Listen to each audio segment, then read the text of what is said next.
We got a chance to speak to the cast of the brand new Apple TV Plus series, Your Friends and Neighbors. Check out our conversation with Aimee Carrero and Mark Tallman. Hey guys, congratulations on the show. I've seen a whole bunch of these episodes, and I'm having an absolute blast. It's so good. How much have you seen? 7 episodes. Oh, that's pretty good. Heck yeah. Yeah, that's all they gave us, which is annoying. Because you're like Olaf, you can't just give us the next 2. Yeah, just give us a cliffhangers. I'm gonna wait till May. Yeah. But hey, my first question for you, Mark. Actually, I wanted your read on Nick because I feel like he gets the short end of the stick. He feels like a nice guy who's deeply in love with this woman, but he's caught in this impossible situation. And yeah, he made a mistake, but what was your read on the character and how did you approach him? My read on the character was, first of all, I wanted to make him as relatable as possible, particularly as the athlete or, of the main characters, the one self-made man. I didn't want him to be that stereotypical dude that we envision when we hear of that or see that. He's the least delusional of the lot. Yes, exactly. Exactly.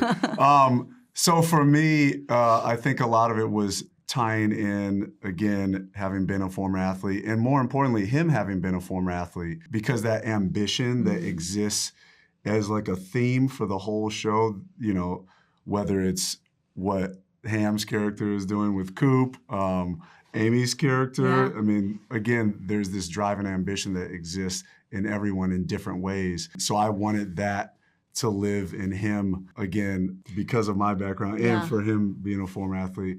And I think it was the connectedness for him. Like when I see Nick, when I read it off the page and what I wanted to do in terms of making it live is that he serves as like the glue or like the connective tissue between a lot of other characters, because he's kind of like an emotional ping pong ball for a lot of other people, because others are either resting on him or like spitting at him. Yeah, like throwing shit at it. Yeah, that's true. So again, I wanted him to be pliable in a sense, so that he can take all this heat, but still just keep a level head, because the friendship that he and Coop have is very important. And although he was a bad friend in a lot of ways, I think it's important to keep that friendship and have that be evident in the show.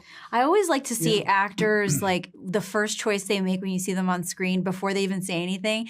And you just know that you're a great actor, because like when you see like him jogging up in that first scene, like, hey man, I'm just like, oh man. That's like all you need to know about this character is that little jog, This is my girl. I've made sure I was signed up to partner with her, by the way. I said, you better say some good stuff about me. Yeah.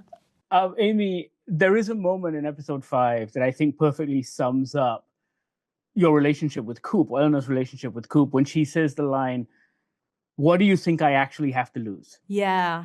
And I think it's those 9 words that perfectly demonstrate the disconnect between their worlds. And if you could just quickly talk to me about that relationship, and that, because that chasm is there. No matter how close they get, it just feels like it's there. Yeah. Well, the through line is what Mark talked about a little bit. It's like everyone has if the show is about ambition and how far you're willing to go for the thing that you want, whether or not it's morality be damned or whatever you have to lose. I think with her, it's a nice a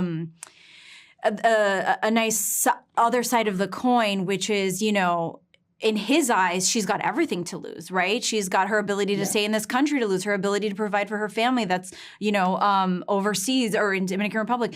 And for him, it's like, oh my God, it's everything. And for her, it's like, nah, just go back to doing the stuff I was doing before, So I like that the show goes there and it shows that in varying degrees. Like your character is, obviously so successful, so wealthy. He's still schlocking toilets. You know what I mean? And and my character is obviously on the other end of the spectrum. Yeah, like $300,000 toilets or whatever, $30,000 toilets.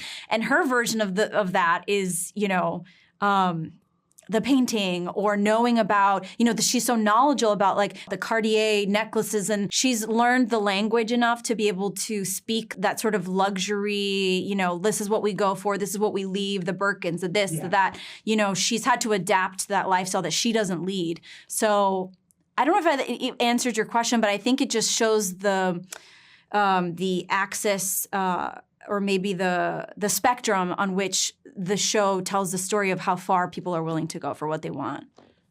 No, you totally answered my question, but thank you very much. I'm all out of time, but just very quickly, I want that toilet. I really do. Every time I go to Japan, You and I me have both. dreams about Japanese toilets. Yeah, the man. heated Yeah, toilets. you get ruined when you go there, right? Yeah. Congratulations, guys. The show's a blast. Thank you for so your much. great questions. Yeah, Thank you're you. wonderful. What'd you get up to last night? Oh, not much. Your Friends and Neighbors is now streaming on Apple TV Plus. Check it out. Let us know what you think. Sound off in the comments. And thank you so much for watching.